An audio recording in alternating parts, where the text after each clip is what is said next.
আসসালামু আলাইকুম। জানিয়ে দিচ্ছি শিরোনামগুলো পরে বিস্তারিত। ভিসা নীতির নতুন আপডেট নিয়ে যা বলল যুক্তরাষ্ট্র। এরপর জানিয়ে দিব সরকারকে অপসারণ করতে না পারলে দেশ বাঁচানো যাবে না বলছে মান্না।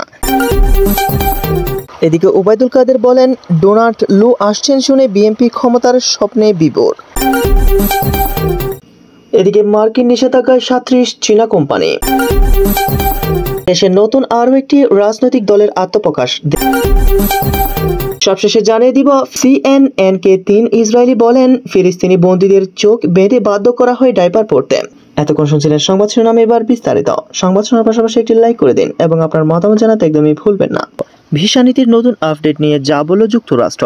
2023 সালে বাংলাদেশের গণতান্ত্রিক নির্বাচন প্রক্রিয়া খর্ব করার সঙ্গে জড়িত ব্যক্তিদের উপর ভিসা নিষেধাজ্ঞা আরোপের নীতি ঘোষণা করে যুক্তরাষ্ট্র। বৃহস্পতিবার মার্কিন টেস্ট ডিপার্টমেন্টের ব্রিফিংয়ে ওই ভিসা নীতি নিয়ে নতুন কোনো আপডেট আছে কিনা এমন প্রশ্নের জবাব দিয়েছেন মুখপাত্র ম্যাথিউ মিলার। ব্রিফিংয়ে বাংলাদেশে অব্যাহত ভোট কারচুপি নির্বাচনের প্রসঙ্গ উল্লেখ করে এক সাংবাদিক প্রশ্ন করেছেন। বাংলাদেশের 7 জানুয়ারি জালিয়াতি নির্বাচনের পর সদ্য উপজেলা নির্বাচন অনুষ্ঠিত হয়েছে। এই নির্বাচনের প্রধান বিরোধী দল বিএনপি বয়কট করেছে। ভীতি প্রদর্শন, ভোট কারচুপি, হয়রানি, সাংবাদিকদের উপর হামলা এবং সর্বনিম্ন ভোটার উপস্থিতি ছিল এই উপজেলা নির্বাচনে। বাংলাদেশে গণতান্ত্রিক প্রক্রিয়া খর্বকারীদের বিরুদ্ধে যুক্তরাষ্ট্রে গত বছর যে ভিসা নীতি ঘোষণা দিয়েছিল সেই বিষয়ে কি আপনার কাছে নতুন কোনো তথ্য রয়েছে? জবাবে মিলার বলেন, ঘোষণা করার মতো কোনো নতুন তথ্য আমার কাছে নেই। অবশ্যই যখন আমরা কারো বিরুদ্ধে নিষেধাজ্ঞা আরোপের সিদ্ধান্ত নেই তখন সেই নীতির বিষয়টি জনসম্মুখে জানিয়ে দেয় আর মাঝে মাঝে গোপন রাখা হয়। এই ব্রিফিংয়ে ওই সাংবাদিক মিলারকে বাংলাদেশ ভারত সীমান্তে বাংলাদেশি নাগরিক হত্যার বিষয়ে প্রশ্ন করেন। বাংলাদেশ ভারত সীমান্তে নাগরিক হত্যা একটি উদ্বেগজনক ঘটনা যা আন্তর্জাতিক আইনের লঙ্ঘন বলে মনে হচ্ছে। যেহেতু ভারতের সঙ্গে যুক্তরাষ্ট্রের ভালো বন্ধুত্ব রয়েছে, ভারতকে কি যুক্তরাষ্ট্র এমন কাণ্ডের জন্য জবাবদিহি করতে পারে? জবাব মিলার বলেন, এই ঘটনা সম্পর্কে আমরা অবগত। আমরা বুঝতে পেরেছি যে ভারতীয় ও বাংলাদেশি সীমান্তে সুরক্ষা সংস্থাগুলো একে অপরের সঙ্গে যোগাযোগ করছে এবং আমরা হত্যাকাণ্ড বন্ধে তাদেরকে তদন্তের কথা বলবো। এরপর জানিয়ে দিব সরকারকে অপসারণ করতে না পারলে দেশ বাঁচানো যাবে না বলছে মান্না। ক্ষমতাসীন আওয়ামী লীগ সরকারকে অপসারণ করতে না পারলে দেশের জনগণকে বাঁচানো যাবে না বলে মন্তব্য করেছেন নাগরিক ঐক্যের সভাপতি মাহমুদুর রহমান মান্না। শনিবার ঢাকার রিপোর্টার্স ইউনিটিতে অর্থনৈতিক বিপর্যয় এবং কর্তৃত্ববাদী শাসন শীর্ষক সেমিনারের সভাপতির বক্তৃতায় তিনি এসব মন্তব্য করেন। মান্না বলেন, কর্তৃত্ববাদী শাসকেরা অন্যের কথা ভাবে না, তারা নিজেদের আখের গোছাতে ব্যস্ত। ভারতের চেয়ে দ্বিগুণ খরচে বাংলাদেশে মেট্রো রেল করা হয়েছে।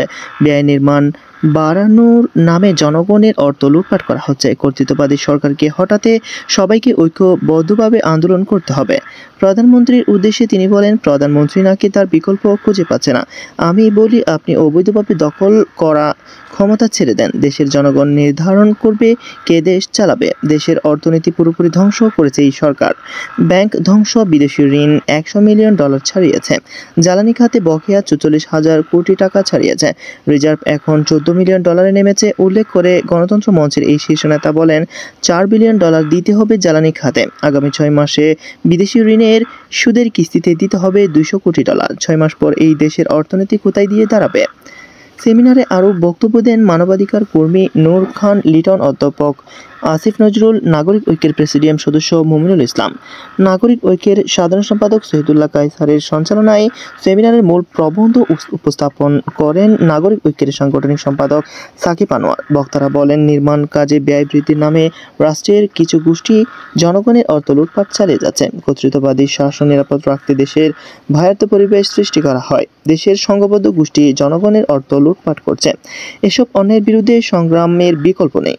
সবাইকে ঐক্যবদ্ধ আন্দোলন করে এই কর্তৃত্ববাদী শাসনকে বিদায় জানাতে হবে। এদিকে ওবায়দুল কাদের বলেন, ডোনাল্ড লু আসছেন শুনে বিএনপি ক্ষমতার স্বপ্নে বিভোর। আওয়ামী লীগের সাধারণ সম্পাদক ওবায়দুল কাদের বলেন, বিএনপি এবার চাঙ্গা হয়েছে, কারণ যুক্তরাষ্ট্রের সরকারি পররাষ্ট্র মন্ত্রী ডোনাল্ড লু আসবেন বাংলাদেশে। এটা শুনে তারা চাঙ্গা হয়ে গেছে, ক্ষমতার স্বপ্নে বিভোর হয়ে গেছেন। আর বেকুবের দল ডোনাল্ড লু বাংলাদেশে আসছেন শেখ হাসিনা সরকারের সঙ্গে সম্পর্ক আরও এগিয়ে নিতে। শনিবার বিকালে রাজধানীর মোহাম্মদপুরে গজনবী রোডে ঢাকা মহানগর উত্তর আওয়ামী লীগ আয়োজিত শান্তি সমাবেশে তিনি এসব কথা বলেন। বিএনপির সব আন্দোলনে ভুয়া দাবি করে ওবায়দুল কাদের বলেন, কত নাটক করছেন আপনারা? জজ মিয়া নাটক ও বাইডেনের উপদেষ্টার নামে নাটক করছেন, আবারও নাটক শুরু করেছেন। মানুষের জানমালের নিরাপত্তায় অপশক্তির বিরুদ্ধে আবারও খেলা হবে। লন্ডন থেকে আন্দোলনের ডাক দিয়ে কোনো লাভ হবে না, পালিয়ে গিয়ে বুড়িগঙ্গার পচা পানি খেতে হবে। যাদের সঙ্গে জনগণ নেই তাদের আন্দোলন ও কর্মসূচি ভুয়া। বিএনপিও একটা ভুয়া রাজনৈতিক দল, এই ভুয়া দলের আন্দোলন জনগণ বিশ্বাস করে না। তিনি বলেন, ভারতের সঙ্গে 21 বছর শত্রুতা করে লাভ হয়নি। বিএনপি শত্রুতা করে সংশয় এবং অবিশ্বাস সৃষ্টি করেছিল, সে কারণে সম্পর্কের উন্নতি হয়নি। শেখ হাসিনা সেই অবিশ্বাসের দেয়াল ভেঙে দিয়েছেন।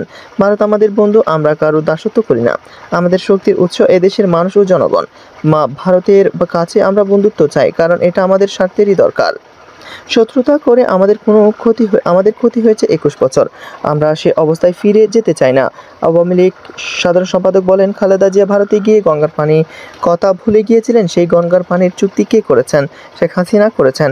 তিনি এই গঙ্গার পানি এনেছেন। সীমান্ত সমস্যার চুক্তি কে করেছেন? শেখ হাসিনা ও ভারতের প্রধানমন্ত্রী করেছেন। বাংলাদেশের মতো আরেকটি বাংলাদেশ আমরা সমুদ্র পেয়েছি আদালতের মাধ্যমে। বিএনপি নেতা গয়েশ্বর চন্দ্র রায়ের সমালোচনা করে ওবায়দুল কাদের বলেন, এদিকে মার্কিন নিষেধাজ্ঞায় 37 চীনা কোম্পানি। চীনের 37টি প্রযুক্তি কোম্পানির উপর নিষেধাজ্ঞা আরোপ করেছে যুক্তরাষ্ট্র। শুক্রবার যুক্তরাষ্ট্রের বাণিজ্য মন্ত্রণালয় এই নিষেধাজ্ঞা আরোপ করে। এই নিষেধাজ্ঞার কারণ হিসেবে যুক্তরাষ্ট্র উল্লেখ করেছে, এই চীনা প্রযুক্তি কোম্পানিগুলো মার্কিন উপকরণ ব্যবহার করে নজরদারি, বেলুন ও দেশটির সামরিক বাহিনীর জন্য ড্রোন তৈরি করেছিল। ওয়াশিংটন ভিত্তিক সংবাদ মাধ্যম রেডিও ফ্রি এশিয়ার প্রতিবেদনে বলা হয়েছে, মার্কিন নিষেধাজ্ঞা পাওয়া চীনা কোম্পানিগুলোর মধ্যে 22টি মার্কিন কোয়ান্টাম প্রযুক্তি খাতের সহযোগিতা নিয়ে চীনের সামরিক বাহিনীর জন্য ড্রোন তৈরি করেছে। 11টি কোম্পানির বিরুদ্ধে অভিযোগ তারা নজরদারি বেলুন তৈরি করেছে এবং অন্য কোম্পানিগুলোর বিরুদ্ধে অভিযোগ তারা ইউক্রেন যুদ্ধে ব্যবহারের জন্য রাশিয়ার বিভিন্ন উপকরণ সরবরাহ করেছে। জো বাইডেন 2021 সালে যুক্তরাষ্ট্রের প্রেসিডেন্ট হিসেবে দায়িত্ব নেওয়ার পর নতুন নিষেধাজ্ঞা পাওয়া এই 37টি কোম্পানি সহ মোট 355টি চীনা প্রতিষ্ঠানের উপর মার্কিন নিষেধাজ্ঞা আরোপ করেছিল। দেশে নতুন আরও একটি রাজনৈতিক দলের আত্মপ্রকাশ ঘটেছে। দলটির নাম বাংলাদেশ ডেমোক্রেটিক পিপলস পার্টি। শনিবার জাতীয় রাজধানীর জাতীয় প্রেস ক্লাবে এক অনুষ্ঠানের মাধ্যমে আত্মপ্রকাশ করে দলটি। অনুষ্ঠানের দলের চেয়ারম্যান আব্দুল কাদের বলেন, মহান মুক্তিযুদ্ধের যে চেতনা, সাম্য, মানবিক মর্যাদা, আইনের শাসন, গণতন্ত্র, টেকসই উন্নয়ন, বাক স্বাধীনতা, আজ মুক্তিযুদ্ধের 53 বছর পরও আমরা সেই মুক্তিযুদ্ধের চেতনা বাস্তবায়ন করতে পারিনি। আমাদের অর্থনীতি যেখানে থাকার কথা সেখানে নেই। আমাদের ব্যাংক ব্যবস্থা আজ ধ্বংসের মুখে। আমাদের শেয়ার বাজার আজ বিপর্যস্ত। লাগামহীন দুর্নীতি, ঋণ খেলাপি আমাদের অর্থনীতিকে পঙ্গু করে দিয়েছেন। রাজনীতিকে আজ সংঘাত, সংঘর্ষ, প্রতিহিংসা ছড়িয়ে পড়েছে। অগণতান্ত্রিক উপায়ে দখল করার জন্য নির্বাচন ব্যবস্থাকেও আজ পঙ্গু করে দেওয়া হয়েছে। তিনি বলেন, আমাদের মনে রাখতে হবে, আমাদের নিজস্ব দলের আদর্শ থাকতে পারে, তবে আমরা সবাই বাংলাদেশি। সব প্রতিহিংসা দূরে রেখে এই সোনার বাংলাদেশকে বিশ্বের দরবারে মর্যাদাশীল রাষ্ট্র হিসেবে প্রতিষ্ঠিত করতে আমাদের সবাইকে কাঁধে কাঁধে হাত রেখে কাজ করতে হবে। আব্দুল কাদের বলেন, আমাদের দেশি গণতান্ত্রিক ধারাকে অব্যাহত রাখতে একটি গণতান্ত্রিক দল ঘোষণা করছি। আমাদের দলের নাম বাংলাদেশ ডেমোক্রেটিক পিপলস পার্টি। আমরা একটি ক্ষুধামুক্ত, দুর্নীতিমুক্ত গণতান্ত্রিক রাষ্ট্র প্রতিষ্ঠায় সবসময় জনগণের পাশে থেকে কাজ করব, ইনশাআল্লাহ। জনগণের সব দুর্যোগের সমস্যায় আমরা পাশে থাকার অঙ্গীকার করছি। তিনি বলেন, আমাদের আদর্শ মুক্তিযুদ্ধের চেতনা, গণতন্ত্র, ধর্মীয় মূল্যবোধ। আমরা বিশ্বাস করি, দেশের গণতান্ত্রিক ধারা অব্যাহত থাকলে, মুক্তিযুদ্ধের চেতনা বাস্তবায়ন করা গেলে এবং যার যার ধর্ম সঠিকভাবে মেনে চললে একটি শক্তিশালী উন্নত রাষ্ট্র গড়ে তুলতে পারব। CNN-কে 3 ইসরায়েলি বলেন, ফিলিস্তিনি বন্দীদের চোখ বেঁধে বাধ্য করা হয় ডাইপার পরতে। গাজায় আগ্রাসনের সময় ইসরায়েলি সেনাবাহিনীর হাতে আটক ফিলিস্তিনিদের বন্দী অবস্থায় নির্যাতনের তথ্য ফাঁস করেছেন 3 ইসরায়েলি। তারা প্রত্যেকেই গাজা থেকে 18 মাইল দূরে ইসরায়েলের নাবেক মরুভূমি সেট তেইমান জেডার্স ক্যাম্পে ফিলিস্তিনি বন্দীদের নির্যাতনের কথা তুলে ধরেছেন। শুক্রবার CNN এর এক প্রতিবেদনে জানিয়েছেন। CNN-কে তিনি ইসরায়েলি একজন বলেছেন, ইসরায়েলি সেনাবাহিনী ফিলিস্তিনি বন্দীদের চোখ বেঁধে এবং ডাইপার পরতে বাধ্য করা হয়, এমন নির্যাতন চোখে দেখেছেন। তিনি বলেছেন, ফিলিস্তিনি বন্দীদের নড়াচড়া করতে দেওয়া হয় না, তাদের সোজা বসিয়ে রাখা হতো, কোনো কথা বলতে দেওয়া হতো না, কোনো কথা বললেই কারারক্ষীরা বন্দীদের চুপ কর বলে চিৎকার করে ওঠে। যারা এর পরও কথা বলার চেষ্টা করে তাদের ধরে নিয়ে করা হয় নির্যাতন। এমনকি চোখ বাঁধা অবস্থাতে বন্দীদের উকি দেওয়ার অনুমতি নেই। বন্দীদের পাহারায় নিয়োজিতদের চিৎকার করে নীরবতা বজায় রাখতে নির্দেশ দেওয়া ছিল। এছাড়া যারা নির্দেশ মানছে না তাদের চিহ্নিত করার দায়িত্ব প্রহরীদের দেওয়া হয়েছিল।